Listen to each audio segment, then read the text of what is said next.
যারা দেশে আছেন অথবা হজ করছেন না, আরাফাতে নাই, তারা আরাফাতের দিন উপলক্ষে তারা রোজা রাখবেন। শেখ আব্দুল মোহাম্মদ সাইফুল্লাহ ভাইয়ের নেতৃত্বে আপনারা হজ সম্পন্ন করছেন। প্রথমত এই লোকটা হলো হজ পাগল মানুষ। কিছু মানুষ আছে হজ পাগল, উমরা পাগল, আমি যতটুকু জানি তাকে। আল্লাহু আকবার, আল্লাহু আকবার, লা ইলাহা ইল্লাল্লাহ, আল্লাহু আকবার, আল্লাহু আকবার, ওয়া লিল্লাহিল হামদ। আল্লাহু আকবার, আল্লাহু আকবার, লা ইলাহা ইল্লাল্লাহ, আল্লাহু আকবার, আল্লাহু আকবার, ওয়া লিল্লাহিল হামদ। তাকবীর তাশরিক আগামীকাল ফজরের পর থেকে নিয়ে 13 তারিখ আসর পর্যন্ত আইয়ামে তাশরিক, এই দিনগুলোতে প্রত্যেক নামাজের পর আমরা তাকবীর পড়ব। আল্লাহু আকবার, আল্লাহু আকবার, লা ইলাহা ইল্লাল্লাহ, আল্লাহু আকবার, আল্লাহু আকবার, ওয়া লিল্লাহিল হামদ। এই তাকবীর প্রত্যেক নামাজের পরে পড়ব। একা একা নামাজ পড়লেও পড়ব, জামাতের সাথে যখন পড়ব তখন আমরা ইনশাআল্লাহ এটা মনে করে পড়ব। আর তালবিয়া তো চলতেই থাকবে, জমরাতে পাথর মারার আগ পর্যন্ত তালবিয়া চলতে থাকবে। তালবিয়ার পাশাপাশি তাকবীর, তাহলিল, তাহমিদ এগুলো চলতে থাকবে। আল্লাহু আকবার কাবীরা ওয়ালহামদুলিল্লাহি কাসীরা ওয়া সুবহানাল্লাহি ওয়া বিহামদিহি বুকরাতাও ওয়া আসীলা। বেশি থেকে বেশি তাকবীর পাঠ করব। আমরা অনেকেই আছি যারা হজের সফরে এসে গল্প আড্ডা মেরে সময় নষ্ট করি। আমরা বাংলাদেশের মানুষ বড় আড্ডা প্রিয় মানুষ। আমরা মক্কা মদিনা থাকাকালীন সময় হারামে নামাজের পরে অবশিষ্ট সময়গুলোতে আমরা হোটেলে বসে আড্ডা ফাড্ডা মেরে গাল গল্প দিয়ে আমরা সময় নষ্ট করি। এটা কোনো অবস্থাতেই করব না। প্রতিটা সময়, প্রতিটা মুহূর্তকে আমরা মূল্যবান মনে করি, সেটাকে সর্বোচ্চ সুন্দর ব্যবহার করার চেষ্টা করব। আল্লাহ আমাদেরকে সে তৌফিক দান করুন। তাহলে তাকবীরে তাশরিক পাঠ করব কালকে ফজর থেকে ইনশাআল্লাহ। আর যখন আমরা মুভমেন্ট করব, বিশেষ করে আপনি এখান থেকে তাবু থেকে বের হচ্ছেন, কোন দিকে যাচ্ছেন, হ্যাঁ, আপনার বিছানা থেকে উঠে হাঁটা দিচ্ছেন, তখন আপনার মধ্যে আপনি তালবিয়াটা বেশি করে পাঠ করবেন, তাকবীরটা বেশি করে পাঠ করবেন। আপনি এক তাবু থেকে আরেক তাবুতে যাচ্ছেন, এই প্রতিমধ্যে আপনার তালবিয়া চলতে থাকবে, তাকবীর চলতে থাকবে। বাসে উঠে আপনি আরাফাতে যাচ্ছেন, তখন তাকবীর চলতে থাকবে। আরাফাত থেকে আবার মুজদালিফা আসছেন, তখন তাকবীর চলতে থাকবে। এভাবে মুভমেন্টের সময়গুলোতে বিশেষভাবে তাকবীর আমরা উচ্চস্বরে পাঠ করতে থাকবো এবং তালবিয়ার সাথে সাথে পাঠ করতে থাকবো। তাহলে তাকবীর এবং তালবিয়া এই দুইটা খুব বেশি করে চলবে ইনশাআল্লাহ। সকাল থেকে দুপুর পর্যন্ত আমরা ঘুমিয়ে রেস্ট করে শরীরের মধ্যে এনার্জি তৈরি করব, যাতে করে জোহর আসর একসাথে পড়ে এরপর আমরা টানা সূর্য ডুবা পর্যন্ত দোয়া করতে পারি। দেখুন, জোহর আসর আরাফাতের ময়দানে আমরা একত্রে কেন পড়ি? এর একটি কারণ এটিও যে দোয়ার জন্য আসরের সালাতকে জোহরের সাথে পড়ে এরপর প্রিয় নবী সাল্লাল্লাহু আলাইহি সাল্লাম দীর্ঘ সময় দোয়ায় মাশগুল হয়ে যেতেন। তার মানে আরাফাতের দিনের দোয়া এত গুরুত্বপূর্ণ যে 2 ওয়াক্ত নামাজ একসাথে পড়ে তারপর আমরা টানা সূর্য ডোবা পর্যন্ত যাতে বিরতিহীন ভাবে দোয়া করতে পারে, সেই সুযোগ আমাদেরকে দেয়া হচ্ছে। এজন্য আপনি কতক্ষণ দাঁড়িয়ে দোয়া করলেন, কিছু সময় বসে বসে দোয়া করলেন, কিছু সময় সিজদায় গিয়ে দোয়া করলেন, সে কাজগুলো করবো ইনশাআল্লাহ তাআলা। সিজদায় আমরা দোয়া করব, অনেকে আমরা এটা জানি না। নবী করিম সাল্লাল্লাহু আলাইহি ওয়াসাল্লাম বলেছেন, আকরাবু মা ইয়াকুনুল আবদু মির রাব্বিহি ওয়া হুয়া সাজিদ। বান্দা আল্লাহর সবচেয়ে কাছাকাছি যেতে পারে সিজদায় গেলে। আপনি সিঙ্গেল সিজদা দিতে পারেন, আল্লাহু আকবার বলে সরাসরি সিজদায় চলে গেলেন, যে আল্লাহর তাসবিহ, আল্লাহর পবিত্রতা বর্ণনা করার পর সেখানে আপনি আল্লাহ সুবহানাহু ওয়া তাআলার কাছে মনের চাওয়াগুলোকে যতক্ষণ মনে চায় চাইলেন, 10 মিনিট, 5 মিনিট, 15 মিনিট, যতক্ষণ পারেন শরীরে কুলায় আপনি সিজদায় লুটিয়ে পড়ে থাকলেন, চোখের পানি ফেলে আল্লাহর কাছে মিনতি পেশ করলেন। এরপর আপনি সেখান থেকে উঠে তারপর আল্লাহ সুবহানাহু ওয়া তাআলার কাছে আবার বসে বসে দোয়া করলেন, কিছু সময় দাঁড়ায় দোয়া করলেন, কিছু সময় একদিকে দোয়া করে কিছু সময় আরেক দিকে দোয়া করলেন, কিছু সময় আবার একটু ব্রেক নিয়ে আবার দোয়া শুরু করলেন। এভাবে অনবরত আল্লাহর কাছে আমাদের চাওয়াগুলোকে আমরা পেশ করতে থাকবো। মোহতারাম হাজরিন, আল্লাহর কাছে আমাদের গুরুত্বপূর্ণ চাওয়া থাকবে হেদায়েত। আমরা যেন হেদায়েতের উপরে থাকতে পারি, আল্লাহ যেন আমাদের উপরে সন্তুষ্ট হন, আমাদের হজ্জটা যেন হজ্জে মাবরুর হয়, আমরা যেন দুনিয়া থেকে বেগুনাহ হয়ে গুনাহ মাফ করে তারপর আমরা দুনিয়া থেকে যেতে পারি। এই চাওয়াগুলো আল্লাহর কাছে খুব বেশি বেশি করে হবে। সমস্ত হাজীদের জন্য দোয়া করব এবং ইতিপূর্বে যারা হজ করেছেন তাদের জন্য দোয়া করব, ভবিষ্যতে যারা হজ করবেন তাদের জন্য দোয়া করব। যত বেশি অন্যের জন্য দোয়া করবেন, আল্লাহর ফেরেশতা, নিযুক্ত ফেরেশতা আপনার জন্য বলবেন ওয়ালাকা মিসলা যালিক, এবং তোমার জন্য একই জিনিস আল্লাহর কাছে আমরা চাই, তোমাকেও আল্লাহ তাআলা একই জিনিস দান করুক। অর্থাৎ আপনি ফেরেশতাদের দোয়া পাবেন যদি আপনি অন্য মুসলমানের জন্য দোয়া করেন। অতএব আমরা সেভাবে দোয়া করতে থাকবো ইনশাআল্লাহ। মুহতারাম হাজরিন, আমি প্রায় সব জায়গায় বলে থাকি, দেখুন আরাফাতের দোয়া, এটা গুলি মিস হলেও এই দোয়া মিস হয় না। শুধুমাত্র সেই শর্তগুলো পূরণ করে দোয়া করা দরকার। বিভিন্ন অভিজ্ঞতা দ্বারা এটি প্রমাণিত, বারবার বারবার এটি প্রমাণিত যে আরাফাতের দোয়া মিস হয় না, কিন্তু দোয়া করার মতো করতে হবে। দোয়া আল্লাহ সুবহানাহু ওয়া তাআলার কাছে চোখের পানি ছেড়ে দিয়ে কান্নাকাটি করতে হবে। আমরা কত কপাল পোড়া, কত হতভাগা যে আল্লাহর কাছে চাইতে পর্যন্ত জানি না, চাওয়ার ভাষাটুকু পর্যন্ত আমাদের নাই। আমাদের হৃদয়টা গলা তো পরের কথা, চোখ দিয়ে পানিটা পর্যন্ত আসে না। আমরা এত হতভাগা হয়ে গেছে। এই কথাগুলো যখন ভাববো তখন আমার অন্তরটা আরো বিগলিত হওয়ার কথা, এবং এগুলো চিন্তা করার পর আমার মধ্যে অপরাধ বোধ আরো বেশি জাগ্রত হওয়ার কথা। আমার মতো নাখান্দা নালায়েককে আল্লাহ তাআলা আসার তৌফিক দিয়েছেন, আমি তার শুকরিয়া আদায় করা দরকার, আর শুকরিয়া আদায় করে এভাবে দোয়া করতে থাকবো ইনশাআল্লাহ। আরাফাতের দোয়ার পাশাপাশি আমরা মুজদালিফাতে যখন আসবো, মাগরিব এশা একসাথে পড়ে রাত্রে শুয়ে পড়বো, ফজর আউয়াল ওয়াক্তে পড়ে সূর্য ওঠার আগে আগে আমরা চলে যাব মিনাতে, কিন্তু ফজরের পর থেকে নিয়ে চতুর্পাশ ফর্সা হওয়ার আগ পর্যন্ত আমরা আবার দোয়া করতে থাকবো। হজে দোয়াতে দোয়ার এতগুলো জায়গা আছে, হাসান বসরি রহমতুল্লাহ বলেছেন 14টা জায়গা আছে দোয়া কবুলের, মক্কাতে, মিনাতে, মুজদালিফাতে, আরাফাতে, সবগুলো মিলিয়ে। এই দোয়ার জায়গাগুলো বারবার আমরা পাবো না এবং সুযোগ বারবার আসবে না, এই জন্য মনোযোগের সাথে আমরা দোয়া মাসগুলো হবো ইনশাআল্লাহ তাআলা। আরাফাতের দিনের শ্রেষ্ঠ দোয়া আপনারা ইতিমধ্যে শুনেছেন, বারবার জেনেছেন, খায়রুদ দুআ দুআউ আরাফা ইয়াউমে আরাফা ওয়া খায়রু মা কুলতু আন-নাবিয়্যুনা মিন ক্বাবলি। নবী সাল্লাল্লাহু আলাইহি ওয়াসাল্লাম বলেছেন, আরাফাতের দিনে আমি এবং আমার পূর্বে যত নবীরা এসেছেন, যত কথা আল্লাহর কাছে আরাফাতে বলেছেন, যত দোয়া করেছেন, এর ভিতরে সবচেয়ে উত্তম হলো লা ইলাহা ইল্লাল্লাহু ওয়াহদাহু লা শারীকা লাহু লাহুল মুলকু ওয়া লাহুল হামদ ওয়া হুয়া আলা কুল্লি শাইইন কাদির। আমরা এই আমলটা খুব বেশি বেশি করবো ইনশাআল্লাহ। আরাফাতের দিনের রোজা এটা হাজী সাহেবদের জন্য না, যারা দেশে আছেন অথবা হজ করছেন না, আরাফাতে নাই, তারা আরাফাতের দিন উপলক্ষে তারা রোজা রাখবেন, এবং আরাফাতের দিনের যে আমলগুলো আছে, বিশেষ করে দোয়ায়ে আরাফা, যেটা লা ইলাহা ইল্লাল্লাহু ওয়াহদাহু লা শারীকা লাহু লাহুল মুলকু ওয়া লাহুল হামদু ওয়া হুয়া আলা কুল্লি শাইইন কাদির, সেটা পাঠ করা আর অন্যান্য আমলগুলো আমরা ইনশাআল্লাহ করতে থাকবো। আল্লাহ সুবহানাহু ওয়া তাআলা আমাদেরকে মাবরুর হজ করে, এমন হজ করে যে হজের বিনিময়ে আখিরাতে জান্নাত আর দুনিয়াতে গুনাহ মাফ, এই দুইটা জিনিস নিয়ে আল্লাহ তাআলা আমাদেরকে যাওয়ার তৌফিক দান করুন। সবাই সেটার জন্য নিয়তগুলোকে যেমন খারিজ করব, এবং মাবরুর হজের জন্য যে বাধাগুলো আছে সেই বাধাগুলো ডিঙাবার চেষ্টা করব। কোনো বিতর্ক, বর্ষা, ঝগড়া ঝাঁটি করব না।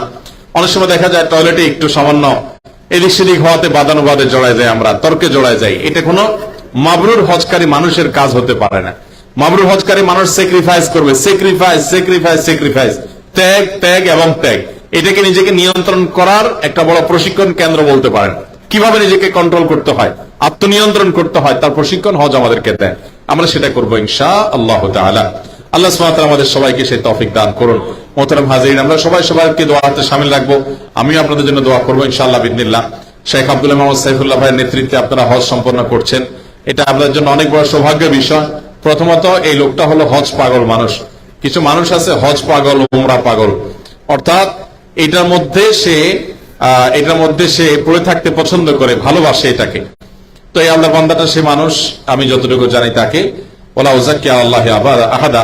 তো সেই হিসাবে আপনারা সৌভাগ্যবান যে একজন হজ পাগল মানুষের সাথে আছেন, যিনি হজ এবং হাজিদের খেদমতে নিজেকে অনেক বেশি নিয়োজিত রাখার চেষ্টা করেন। আল্লাহ সুবহানাহু ওয়া তাআলা আমাদের সবার হজ যাত্রাকে সহজ করে দিন, সমস্ত আমলগুলোকে সহজ করে দিন, আমাদের দোয়াগুলোকে আল্লাহ তাআলা ভরপুর কামিয়াব এবং কবুল করে নিন। মাবরুর হজ করে আমাদেরকে ফিরে যাওয়ার তৌফিক দান করুন।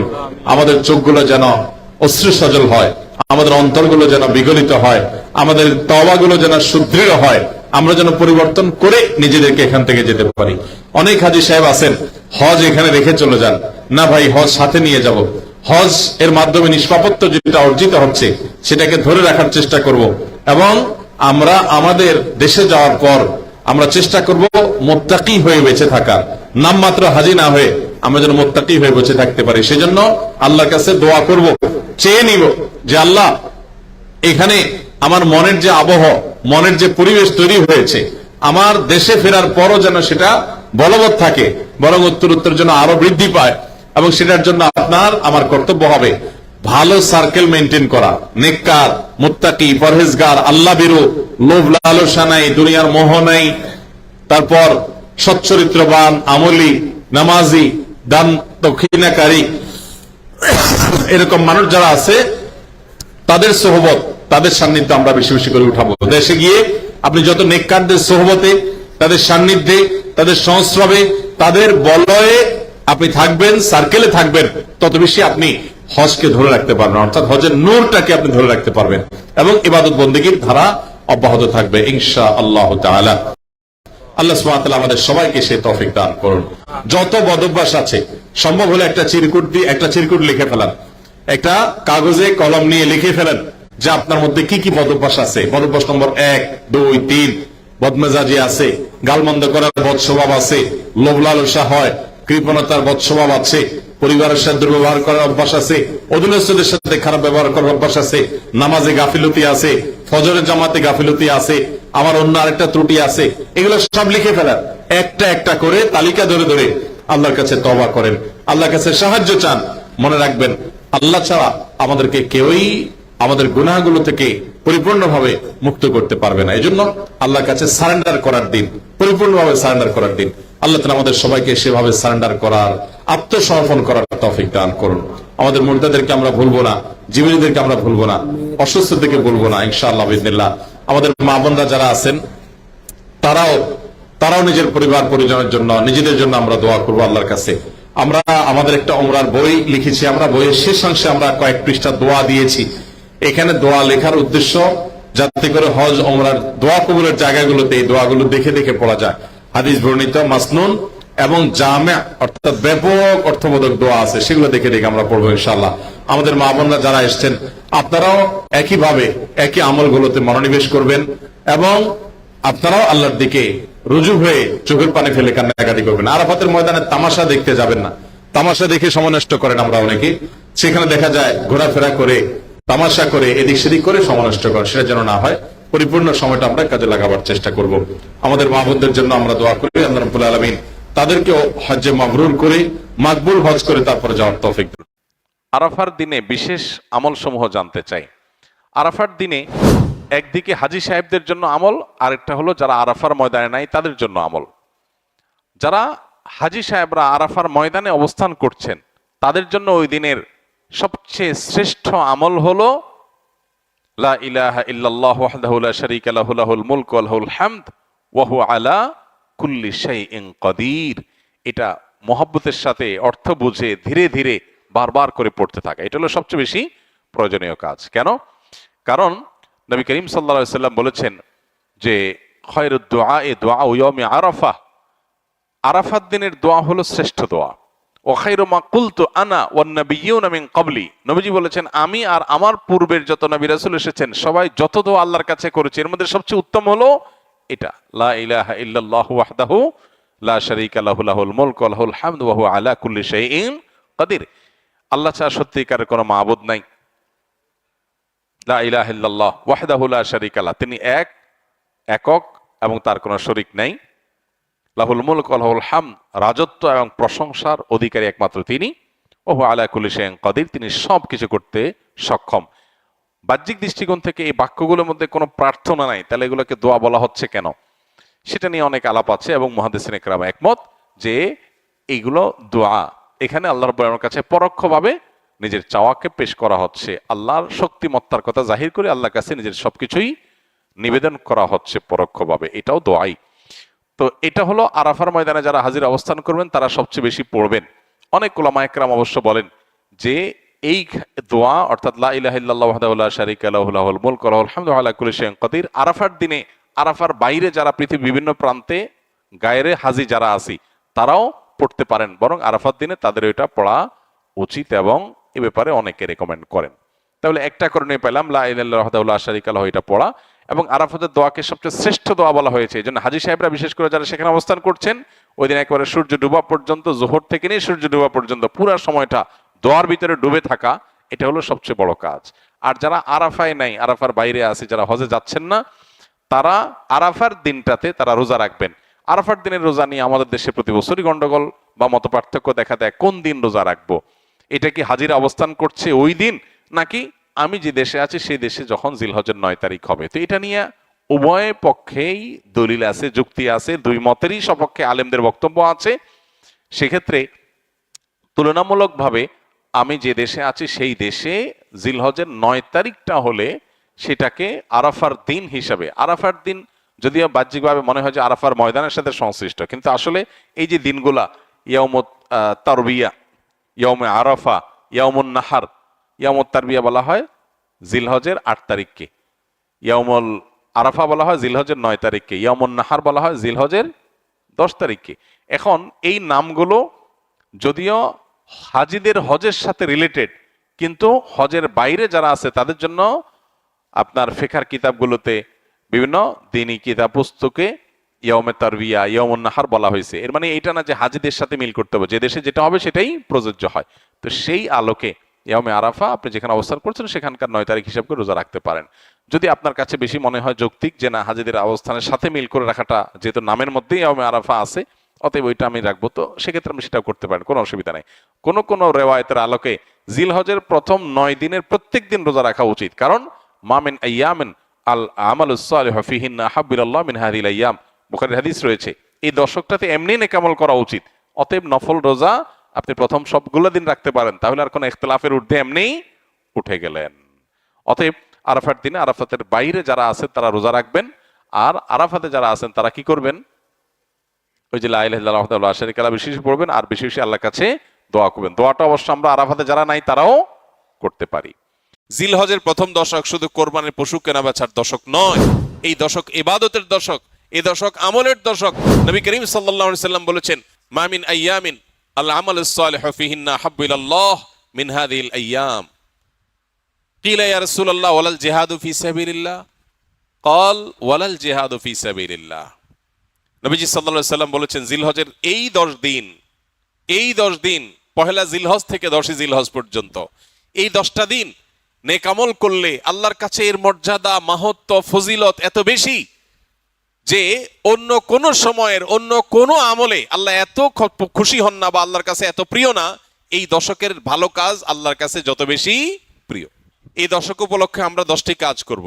জিলহজের প্রথম 10টি দিন এবং এই 10টি রাত রমজানের পরে ইবাদতের সবচাইতে গুরুত্বপূর্ণ, তাৎপর্যপূর্ণ, ফজিলতপূর্ণ দশক এবং মৌসুম। জিলহজের প্রথম দশকের যত গুরুত্ব কোরআন হাদিসে এবং সালাফে সালেহিনের আমলের মধ্যে বর্ণিত হয়েছে, আমাদের সমাজে এই 10টা দিনের ইবাদতের ব্যাপারে মানুষের অবহেলা যেন ততটাই চরমে।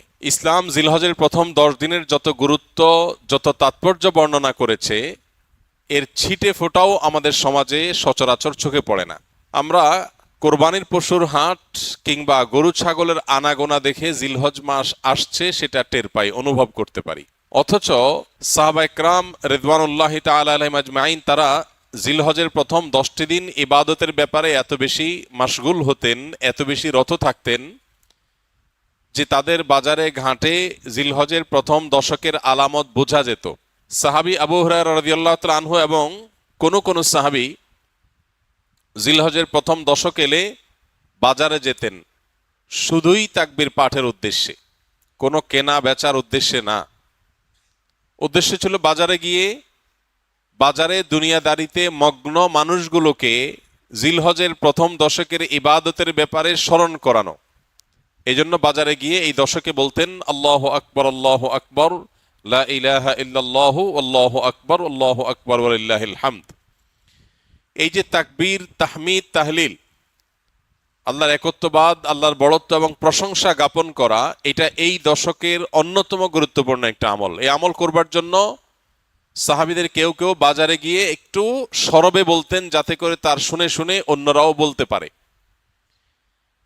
মিডল ইস্টের কোন দেশের কোন এলাকাতে একটি চমৎকার দৃশ্য জিলহজের প্রথম 10 দিন উপলক্ষে দেখা যায়। সেটা হলো বিভিন্ন বাসাবাড়ির গেইটে, গ্যারেজে, বিভিন্ন সুপার শপ, শপিং মল, ছোট বড় দোকান ইত্যাদিতে ছোট্ট একটা ডিভাইস সেট করে সেখানে তাকবীরের অডিও অনবরত চালু করে রাখা হয়। মৃদু ভলিউমে হালকা আওয়াজে যে তাকবীরের ধ্বনি চালানো হয়, এটার উদ্দেশ্য পথচারী বা আশপাশ দিয়ে যারা যাবে তাদের জন্য স্মরণ হয় যে এই দশকে নবী আলাইহিস সালাম নির্দেশ করেছেন ফাকসিরু ফিহিন্না মিনাত তাকবীরি ওয়াত তাহলিলি ওয়াত তাহমিদ।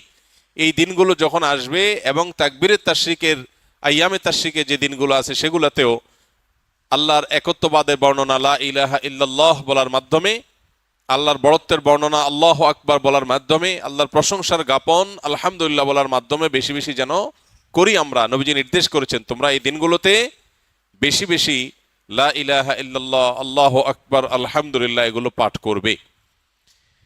এই জন্য ভাইরা আমার, আমাদের কর্তব্য হলো জিলহজের প্রথম দশকের ইবাদত, এর তাৎপর্য, এর আমল, এর গুরুত্ব, এর মাহাত্ম্য এ সম্পর্কে সমাজে জানাশোনা যেন বাড়ে, সচেতনতা যেন বাড়ে। এই হারিয়ে যাওয়া বা অনেকটাই মানুষের আমল থেকে সরে যাওয়া, ছুটে যাওয়া এই বিষয়টাকে যেন পুনরায় জিন্দা করা যায়, এই জন্য আমাদের ভূমিকা রাখা দরকার। আমরা যদি প্রত্যেকটা মানুষ যার যার জায়গা থেকে সিদ্ধান্ত গ্রহণ করি যে জিলহজের প্রথম দশক উপলক্ষে কোরআন এবং হাদিসের আলোকে যে করণীয়গুলো আছে এগুলো একজন ইমানদার হিসাবে আমি আমল করব, আরো 2-4-5 জন মানুষকে আমি অ্যাওয়্যার করব, সচেতন করব, ইনশাআল্লাহ অনেকটা হারিয়ে যাওয়া এই আমলগুলো নতুন করে পুনরায় জিন্দা হবে, জীবিত হবে। চেষ্টা করা যাবে তো ইনশাআল্লাহ?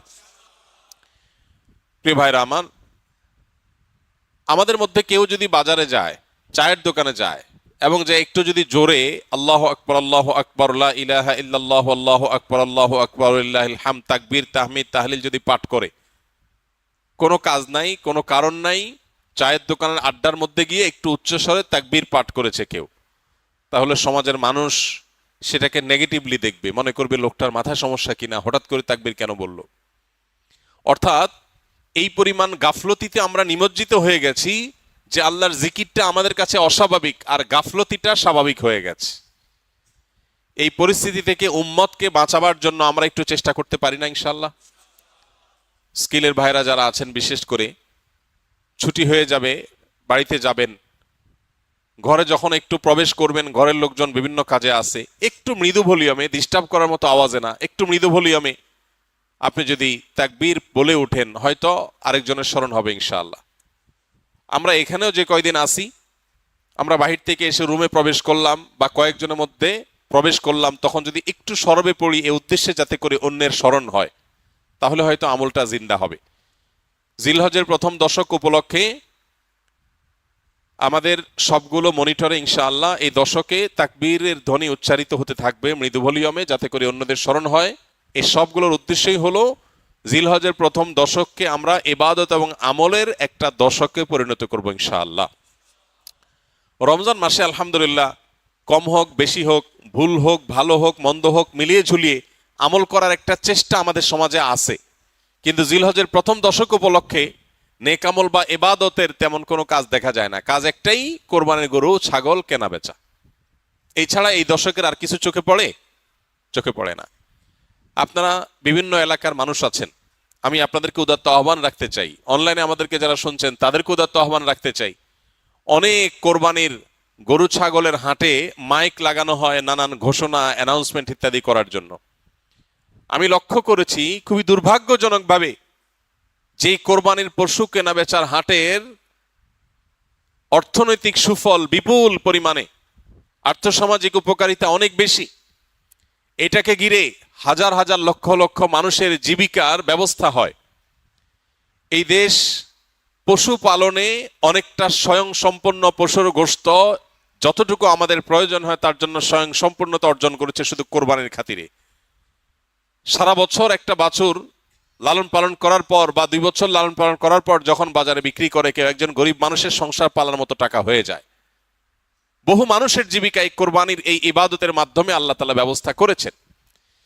কোরবানির এই আমলটা যেখানে একটা ইবাদত, আল্লাহর গুরুত্বপূর্ণ একটা নির্দেশ, নবী করিম সাল্লাল্লাহু আলাইহি সাল্লাম কানা নবী সাল্লাল্লাহু আলাইহি সাল্লাম আকামা রাসূলুল্লাহ সাল্লাল্লাহু আলাইহি সাল্লাম বিল মদিনাতি 10 সিনিন ইউদাহি, নবীজি 10 বছর কোরবানি করতেন, মদিনায় অবস্থান করেছেন এবং কোরবানি করতেন। শুধু বিদায় হজের সময় তিনি হজের সফরে ছিলেন, বাকি বছরগুলোতে তিনি মদিনা থেকে প্রতি বছর কোরবানি করতেন। তো কোরবানির এই আমলটা যেহেতু একটা ইসলামিক কাজ, একটা ইবাদত, সেই ইবাদতকে ঘিরে যে হাট বা বাজার হয় সেখানকার মাইকে গান এবং বাজনা বাজানো হয়, এর চেয়ে দুর্ভাগ্যজনক বাস্তবতার কি আছে? তো আপনাদেরকে আমরা উদাত্ত আহ্বান রাখতে চাই, এইসব মাইকে বিভিন্ন অ্যানাউন্সমেন্ট করতে হয়, বিভিন্ন ঘোষণা দিতে হয়, সেটা দেওয়া হোক। পাশাপাশি বাকি সময়গুলোতে মানুষের অ্যাটেনশন গ্রো করার জন্য গান বাজনা নয়, তাকবীরের ধ্বনি উচ্চারিত হোক। আমরা ইনশাল্লাহ দাওয়াতের নিয়তে, মাস্তানি না, কিসের নিয়তে? দাওয়াতের নিয়তে এরকম হাট বাজারগুলোতে যারা দায়িত্বশীল আছেন তাদেরকে গিয়ে যদি ফাউন্ডেশন একটা লিফলেট দেই, আর একটু হাতে পায়ে ধরে আল্লাহর ভয় দেখাই যে আপনি যে গান বাজাচ্ছেন, এই গান শুনে যত মানুষ গুনাহগার হবে, এই হারাম মিউজিকের কারণে যত মানুষ গুনাহগার হবে, আপনি দায়ী হবেন। মানুষ এসছে ইবাদতের একটা কাজের জন্য, পশু কেনার জন্য, আপনি তাকে গুনাহ করতে বাধ্য করছেন। এটা হয় না। এলাকার ওলামা একরাম যাদের প্রভাব আছে, যাদের সামাজিক অবস্থান আছে, সেরকম ভালো দু চারটা মানুষকে সাথে নিয়ে আমরা দাওয়াতের উদ্দেশ্যে বললাম। আমাদের কথা যদি কেউ আমল নাও করে, সওয়াব তো আমরা পেয়ে যাবো ইনশাআল্লাহ। চেষ্টা করা যাবে না ইনশাআল্লাহ? আমরা যদি এটা কেউ করতে পারি, পরবর্তীতে ছুটির পরে এসে বাইজিদের কাছে আপনারা রিপোর্ট করবেন কে কোন বাজারে এই আমলটা করাইতে পারছেন, পারলে ভিডিও করে রেখে দিবেন। আমি ইনশাআল্লাহ ছুটির পরে, আমি হজর সফর থেকে ফিরে আসার পরে আপনাদের মধ্যে যারা এই কাজটা করতে পারবেন, আমি আলাদা করে তাদেরকে পুরস্কার দেবো ইনশাআল্লাহ। আর আমার পুরস্কার আর কি, আল্লাহ রাব্বুল আলামিন সবচেয়ে বড় পুরস্কার ইনশাআল্লাহ দিবেন। চেষ্টা করা যাবে না ইনশাআল্লাহ? তো আমরা দাওয়াতের নিয়তে এই পরিকল্পনাটা করব যে কোরবানির পশুর হাটে গান বাজনা নয়, তাকবীর উচ্চারিত হওয়া উচিত। মানুষকে নরমের সাথে যুক্তি দিয়ে বোঝাতে হবে, রাগারাগি না, মানুষের সাথে ব্যবহার খারাপ করা না, দাওয়া হতে হবে সুন্দরভাবে। চেষ্টা করা যাবে না ইনশাআল্লাহ? একটা লিফলেট নিয়ে গেলেন কোরবানির পশুর হাটে, যে জায়গায় লাগাইলে কারোর ক্ষতি হবে না, কারোর ওয়ালে পারমিশন ছাড়া লাগালে তিনি কষ্ট পাবেন, নিষেধ করা আছে, এরকম জায়গায় না। যেখানে লাগালে কারোর কোনো অসুবিধা হবে না, এরকম জায়গায়। কোন একজন রিক্সা চালক ভাই তিনি সম্মতি দিয়েছেন তার রিক্সার পেছনে লাগাতে, তাহলে তার অনুমতি নিয়ে তার পেছনে লিফলেট লাগাই দেন, যাতে করে এটা দেখে 10 জন মানুষ আমল করে। একটা হারিয়ে যাওয়া সুন্নাহকে, একটা হারিয়ে যাওয়া বা বেশ কয়েকটা হারিয়ে যাওয়া আমলকে আমরা সমাজে পুনরায় জীবিত করার জন্য যদি কাজ করি, তাহলে আমাদের মর্যাদা আল্লাহর কাছে কত বেশি, এই বিষয়ে বহু হাদিস বর্ণিত হয়েছে। আমরা সেই মর্যাদা অর্জন করার চেষ্টা করতে পারি না ইনশাআল্লাহ? এই জন্য ভাইরা আমার, যারা এই কথাগুলো আমরা শুনছি অনলাইনে অফলাইনে, আমরা আরো কয়েকজনের কাছে পৌঁছে দিব। জিলহজের প্রথম দশক শুধু কোরবানির পশু কেনা বেচার দশক নয়, এই দশক ইবাদতের দশক, এই দশক আমলের দশক। নবী করিম সাল্লাল্লাহু আলাইহি সাল্লাম বলেছেন, মা মিন আইয়ামিন আল আমালুস সালিহু ফিহিন্না হাব্বু ইলাল্লাহ মিন হাযিহিল আইয়াম। কিলা ইয়া রাসূলুল্লাহ ওয়ালাল জিহাদু ফি সাবিলিল্লাহ? ক্বাল ওয়ালাল জিহাদু ফি সাবিলিল্লাহ। নবীজি সাল্লাল্লাহু আলাইহি সাল্লাম বলেছেন, জিলহজের এই 10 দিন, এই 10 দিন, পহেলা জিলহজ থেকে 10 জিলহজ পর্যন্ত, এই 10টা দিন নেক আমল করলে আল্লাহর কাছে এর মর্যাদা, মাহাত্ম্য, ফজিলত এত বেশি যে অন্য কোন সময়ের অন্য কোন আমলে আল্লাহ এত খুশি হন না, বা আল্লাহর কাছে এত প্রিয় না। এই দশকের ভালো কাজ আল্লাহর কাছে যত বেশি প্রিয়। সাহাবীগণ জিজ্ঞাসা করলেন, হে আল্লাহর রাসূল, অন্য সময় আল্লাহর রাস্তায় জিহাদ করলে যে বিপুল ফজিলত, সেটার মর্যাদাও কি এই দিনের চাইতে, বা সেটাও কি আল্লাহর কাছে বেশি প্রিয় না? নবীজি বলেছেন, না, ওয়ালাল জিহাদু ফি সাবিলিল্লাহ। অন্য সময় জিহাদ করেও আল্লাহর কাছে এই দশকে নেক আমলের সমান সওয়াব পাওয়া সম্ভব না, বা আল্লাহর প্রিয় নয়। তবে অন্য সময় যদি কেউ জিহাদ করতে বের হয়ে তার জান মাল সব কোরবান করে দেয়, তার কথা ভিন্ন, তার সাথে কারো কোনো তুলনা নেই। তাহলে ভাইরা আমার, এই দশকে নেক আমলের ব্যাপারে নবী আলাইহিস সালাম এত বেশি গুরুত্ব আরোপ করেছেন, এত বেশি গুরুত্ব দিয়েছেন, আল্লাহ তাআলার কাছে সবচেয়ে বেশি প্রিয়। এই জন্য এই দশকে আমরা নেক আমল করার চেষ্টা করবো তো ইনশাআল্লাহ? এই দশক উপলক্ষে আমরা 10টি কাজ করব। নাম্বার 1, এই দশক উপলক্ষে সাধারণ যে নেকামলগুলো আছে, রুটিন যে ভালো কাজগুলো আছে, এগুলো বেশি বেশি করব। কারণ এই যে মাত্র যে হাদিসটা শুনলাম যে এই দশকের ভালো কাজ আল্লাহর কাছে সবচেয়ে বেশি প্রিয়, অতএব আল্লাহর কাছে যেহেতু সবচেয়ে বেশি প্রিয়, রমজানের পরে, রমজান তো মাস হিসাবে সবচেয়ে সেরা, দিন হিসাবে সবচেয়ে সেরা এই দশক, এই দশকের আমল যেহেতু আল্লাহর কাছে বেশি প্রিয়, অতএব এই দশকে যে কোনো ভালো কাজ, 5 ওয়াক্ত নামাজ পুরুষরা জামাতের সাথে তাকবীরুল্লাহর সাথে যতটা গুরুত্বের সাথে সম্ভব পড়ব, আর মহিলারা সময় মতো যথাসম্ভব উত্তম উপায়ে আমরা নামাজ পড়বো। এর বাইরে নফল নামাজগুলো পড়ার চেষ্টা করবো, এর সাক্ষাৎ তাহাজ্জুদের চেষ্টা করবো ইনশাআল্লাহ। যত নফল আমল করা যায়, ফরজ আমলগুলোর ইহতিমাম বা গুরুত্ব আরোপ করা যায়, সেগুলো করব। 1, নেকামল করা বেশি বেশি, কোরআন তেলাওয়াত, জিকির, আজকার সবগুলো। নাম্বার 2, যত রকম গুনাহ এবং পাপের কাজ আছে এগুলো সারা বছরই নিষিদ্ধ, হারাম। হারাম তো সারা বছরই হারাম। যে আমল, যে কাজ গুনাহ, সেটা সারা বছর করাটাই গুনাহ, কিন্তু এই দশকে করাটা বিশেষভাবে নিষিদ্ধ, এবং এই দশকে করাটা বিশেষভাবে জঘন্য। কারণ যে দশকে আল্লাহর কাছে নেকামল করা প্রিয়, সে দশকে আপনি বদামল করলেন, সেটা আরো জঘন্য হবে না?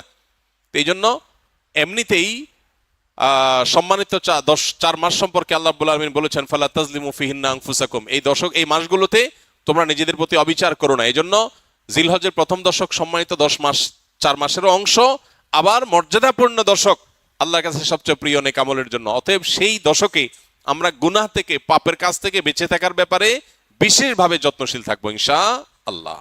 যে আমলে, যে বদামলের সাথে আমরা জড়িত, যে গুনাহের সাথে জড়িত, এই দশকে সেটাতে বেঁচে থাকার চেষ্টা করব। মোবাইলে, সোশ্যাল মিডিয়াতে, ফেসবুকে, হোয়াটসঅ্যাপে, ইউটিউবে কোনো হারাম জিনিস দেখবো না, শুনবো না এবং হারাম কাজ করবো না ইনশাআল্লাহ। নাম্বার 3, বেশি বেশি আল্লাহর জিকির করা। কারণ আল্লাহ তাআলা সূরা হজের 28 নম্বর আয়াতে এই নির্দিষ্ট দিনগুলোতে আল্লাহ বেশি বেশি জিকির করতে নির্দেশ করেছেন। অতএব বেশি বেশি আল্লাহর জিকির, যত রকমের আল্লাহ জিকির হতে পারে, মুখের জিকির, অন্তরের জিকির, এই জিকিরগুলো বেশি বেশি করবো ইনশাআল্লাহ। নাম্বার 4, যাদের হজের তৌফিক হয়েছে তারা এই দশকে হজ করবেন, হজ শুরু করবেন 8 তারিখে। আর নাম্বার 5, যাদের কোরবানির তৌফিক আছে তারাও কোরবানি করবেন, কারণ মান ওয়াজাদা সাআতান লিআন ইউযাহিয়া ওয়া লাম ইউযাহি ফালা ইয়াকরাবান্না মুসাল্লানা, যার কোরবানি করার সামর্থ্য আছে অথচ কোরবানি করলো না, নবী সাল্লাল্লাহু আলাইহি ওয়াসাল্লাম সতর্ক করেছেন, হাদিসে সতর্ক বাণী এসেছে, সেজন্য মুসলমানদের ঈদগাহে না আসে। এজন্য কোরবানি করা এটা হলো 5ম আমল এই দশকের, যাদের তৌফিক আছে। 6 নম্বর আমল হলো, যারা কোরবানি করার সিদ্ধান্ত গ্রহণ করবেন তারা জিলহজের চাঁদ ওঠার পর থেকে নিয়ে ঈদের দিন কোরবানি করা পর্যন্ত এই সময়ের মধ্যে মাথার চুল, গোঁফ, হাত পায়ের নখ এবং শরীরের অবাঞ্ছিত পশম ইত্যাদি এগুলো কাটা থেকে বিরত থাকবেন এই 10 দিন। অর্থাৎ এগুলো চাঁদ উঠার আগে আগে কেটে ফেলবেন। আর কাটবেন কখন? কোরবানির পরে। তাহলে চাঁদ উঠা থেকে কোরবানি এই সময়ের মধ্যে চুল, নখ ইত্যাদি কাটা থেকে বিরত থাকবেন কারা? যারা কোরবানি করার নিয়ত করেছেন। যদিও এখানে কোরবানি যারা করার নিয়ত করেন নাই, যারা কোরবানি করার নিয়ত করেন নাই, সে মানুষগুলোর জন্য এই আমলের কথা অনেক উলামা একরাম বলেন এবং উভয়টার সপক্ষেই কম বেশি দলিল এবং যুক্তি আছে। 7 নম্বর আমল হলো বেশি বেশি তাকবীর, তাহমিদ, তাহলিল পড়া, যেটা মাত্র বললাম। উঠতে বসতে, চলতে ফিরতে, বাজারে ঘাটে, ঘর বাড়িতে, সব জায়গাতে আল্লাহু আকবার, আল্লাহু আকবার, লা ইলাহা ইল্লাল্লাহ, আল্লাহু আকবার, আল্লাহু আকবার, ওয়ালিল্লাহিল হামদ বেশি বেশি উচ্চারণ করা। আমরা মোবাইলের ওই যে কল করলে যে বাজে, যে কি বলে ওইটাকে, রিংটোন না, ওয়েলকাম টিউন, ওয়েলকাম টিউন হিসাবে তাকবীর কিভাবে সেট করা যায় সেটার জন্য আমরা প্ল্যান করতে পারি, প্রোগ্রাম করতে পারি। আর কতভাবে মানুষকে স্মরণ করানো যায় হালাল উপায়ে, বৈধ উপায়ে, সেটা আমরা চেষ্টা করতে পারি। তাহলে 7 নম্বর আমল হলো বেশি বেশি তাকবীর, তাহমিদ, তাহলিল পাঠ করা। এটা এই 10 দিন ধরে রাত দিন কোনো সংখ্যা ছাড়া যার যতটুকু তৌফিক হয়। 8 নম্বর আমল হলো এই তাকবীরটাই আইয়ামে তাশরিকে, অর্থাৎ জিলহজের 9 তারিখ বাদ ফজর থেকে নিয়ে জিলহজের 13 তারিখ আসর পর্যন্ত প্রত্যেক নামাজের পরে একবার করে পাঠ করা, নারী পুরুষ সবাই। এটা আবশ্যক, সবাইকে করতে হবে প্রত্যেক নামাজের পরে একবার করে। এটা হলো তাকবীরে মুকাইয়াদ বলে, নির্দিষ্ট তাকবীর এই দিনগুলোতে এই নামাজের পরে। আর প্রথমটা বললাম 7 নম্বর আমলটা হলো সাধারণ তাকবীর, তাকবীরে মুতলাক, অর্থাৎ এই দশক জুড়েই সবসময় বেশি বেশি তাকবীর পাঠ করা। তাহলে 8টা আমল পেয়ে গেলাম। 9 নম্বর আমল হলো জিলহজের 9 তারিখে রোজা রাখা। যারা আরাফায় যেতে পারেন নাই, বিশ্বজুড়ে যে মুসলমানরা আছেন তারা এই দিন রোজা রাখবেন। এই দিনে রোজা রাখলে কি লাভ হবে? নবী আলাইহিস সালাম বলেছেন, আহতাসিবু আল্লাহি আন ইউকাফিরাস সানাতাল্লাতী ক্বাবলাহু ওয়াল্লাতী বা'দাহু, অর্থাৎ জিলহজের 9 তারিখে আরাফাত দিনে রোজা রাখলে কেউ তার 1 বছর আগের আর বেঁচে থাকলে অগ্রিম 1 বছর পরের গুনাহ আল্লাহ মাফ করে দিবেন, অর্থাৎ সগীরা গুনাহগুলো আল্লাহ তাআলা মাফ করে দিবেন। এজন্য এই আমলটা করার চেষ্টা করা। শুধু জিলহজের 9 তারিখই নয়, অনেক উলামা ইকরাম জিলহজের 1 থেকে 9 পর্যন্ত এই সবগুলো দিনকে রোজা রাখাটাকে মুস্তাহাব বলেছেন। আর 10 নম্বর আমল হলো ঈদের দিনে যে সুন্নাহগুলো আছে সেগুলো পালন করা। অতএব জিলহজের এই দশককে আমল এবং ইবাদত দিয়ে সাজাবার চেষ্টা করব তো আমরা ইনশাআল্লাহ। বেশি বেশি তাকবীর, তাহলিল, তাহমিদ নিজেরা পড়বো, অন্যদেরকে উদ্বুদ্ধ করব, চেষ্টা করা যাবে না ইনশাআল্লাহ। আল্লাহ রাব্বুল আলামিন আপনাকে, আমাকে, আমাদের সবাইকে আমলের তৌফিক দান। আরাফার দিনের রোজা, এর ফজিলত অপরিসীম। নবী করিম সাল্লাল্লাহু আলাইহি ওয়াসাল্লাম বলেছেন, আরাফার দিনের রোজা যদি কেউ রাখে, আল্লাহর কাছে আমি ধারণা রাখি, আল্লাহর প্রতি আমার ধারণা হলো এই রোজার বিনিময়ে আল্লাহ তাআলা রোজাদার ব্যক্তিকে 1 বছরের পেছনের 1 বছরের সামনের অগ্রিম গুনাহ আল্লাহ তাআলা মাফ করে দিবেন। ইসলামের অন্য কোনো আমল এরকম পাওয়া যায় না যে আমল করলে অগ্রিম আল্লাহ সুবহানাহু ওয়া তাআলা গুনাহ মাফ করে দিবেন। আরাফার দিনের রোজার এত ফজিলত যে পেছনের তো বটেই, সামনের 1 বছরের আল্লাহ সুবহানাহু ওয়া তাআলা ছোটখাটো গুনাহগুলো কি করবেন? মাফ করে দিবেন। অতএব আরাফার দিনের রোজা আমাদের সকলের রাখা উচিত। কিন্তু এই রোজা রাখতে গিয়ে একটা বিভ্রান্তির মুখোমুখি আমরা হই, একটা প্রশ্নের মুখোমুখি আমরা হই। সেটা হলো যে আমরা আরাফাতের দিনের রোজাটা বাংলাদেশে মানুষেরা কোন দিনে রাখবো? আমরা কি 9 তারিখে রাখবো নাকি 8 তারিখে রাখবো? কারণ হাজি সাহেবরা আরাফাতে যেদিন অবস্থান করেন সেদিন আমাদের দেশে 8 তারিখ হয়, চাঁদের কি থাকে 8 তারিখ থাকে। তো আমরা কি হাজি সাহেবরা আরাফাতের মধ্যে অবস্থান করছেন সেদিকে তাকায় 8 তারিখেই রাখবো, নাকি হাজি সাহেবরা সৌদি আরবে যেহেতু 9 তারিখে আরাফাতের ময়দানে অবস্থান করছেন অতএব ওই 9-এর দিকে তাকে আমরা 9 তারিখে রাখবো? এটা নিয়ে একটা ধোঁয়াশা, একটা প্রশ্ন আমাদের ভেতরে কমবেশ আছে। এই প্রশ্নের উত্তরে আমরা কি করব সে করণীয় ক্ষেত্রে আমি সংক্ষেপে বলতে চাই, এক্ষেত্রে ওলামা একরামের দুটি মত আছে এবং দুইটা মতই গবেষণামূলক। এর কোনোটাই কোনো হাদিস থেকে স্পষ্টভাবে সমর্থিত না, বরং উভয় মতই যার যার বুঝ এবং গবেষণা লব্ধ। কোনোটিকেই সঠিক বা ভুল এটা বলা বুদ্ধিমানের কাজ হবে না। অনেক ওলামা একরাম বলেন আমরা হাজি সাহেবরা আরাফাতের ময়দানে যেদিন অবস্থান করবেন পৃথিবীর সকল প্রান্ত থেকেই আমরা হাজি সাহেবদের ওই অবস্থানের আরাফাতের অবস্থানের দিনেই কি রাখবো? রোজা রাখবো। এটাই হলো আরাফাত দিনের রোজা। যদি সেদিন কোনো দেশে ঈদ না হয় তাহলে আমরা রাখবো, সেটা আমার দেশে 8 তারিখ হোক 7 তারিখ হোক দেখার দরকার নেই। এটা হলো অনেক ওলামা একরামের মত। অনেক ওলামা একরাম বলেন না, আমরা 9 তারিখে রোজা রাখবো আমাদের দেশে, সেটা হাজি সাহেবদের আরাফাতে অবস্থানের পরের দিন হয়, অর্থাৎ এদেশে সৌদি আরবে ঈদের দিন হয়, ওই দিন আমাদের দেশে 9 তারিখ, আমরা 9 তারিখে রাখবো। কেন? কারণ নবী করিম সাল্লাল্লাহু আলাইহি ওয়াসাল্লাম যে আরাফাতের দিনে রোজা রাখতে বলেছেন, আসলে 9 তারিখকে, জিলহজের 9 তারিখকে আরাফাতের দিন বলা হয়। এখানে তারিখটা হলো উদ্দেশ্য, আরাফাতের দিন এটা হলো শুধুমাত্র নাম। জিলহজের 10 তারিখে ইয়মুন নাহর বলা হয়, জিলহজের 9 তারিখে ইয়মে আরাফা বলে, জিলহজের 8 তারিখে ইয়মুত তারবিয়া বলে। এগুলো হলো এই দিনগুলোর এক একটা নাম। যেহেতু নবী সাল্লাল্লাহু আলাইহি ওয়াসাল্লাম আরাফার দিন রোজা রাখতে বলছেন, অতএব 9 তারিখে রাখবেন, এরকম একটা মত ওলামা একরাম বলেন। এখন আমরা কোন দিকে যাব? 8 তারিখে রাখবো নাকি 9 তারিখে রাখবো?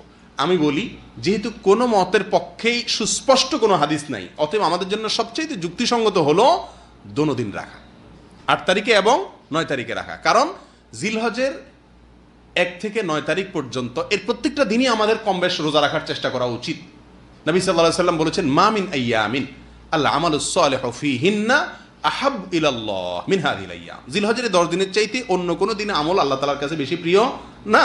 এই জন্য ওলামা একরাম বলেন যে এই 10 দিনের প্রথম দিনগুলো, ঈদের দিন বাদে প্রথম দিনগুলো প্রত্যেকটা দিনই কি রাখা উচিত? নফল রোজা রাখা উচিত। তবে বিশেষভাবে হাদিসে নির্দেশ হলো কিসে? আরাফাতের দিন রাখার জন্য। অতএব আমরা যদি 8-9, আমাদের দেশের লোকেরা 8-9 উভয় দিন আমরা রোজা রাখি জিলহজের, তাহলে সেক্ষেত্রে সন্দেহাতীতভাবে আরাফাতের দিনের রোজা রাখা আমার হয়ে যাবে। অতএব এই 8-9 উভয় দিন রাখাই আমাদের জন্য সবচেয়ে উত্তম এবং বেস্ট। আল্লাহ তাআলা আমাদেরকে আমলের তৌফিক দান করুন।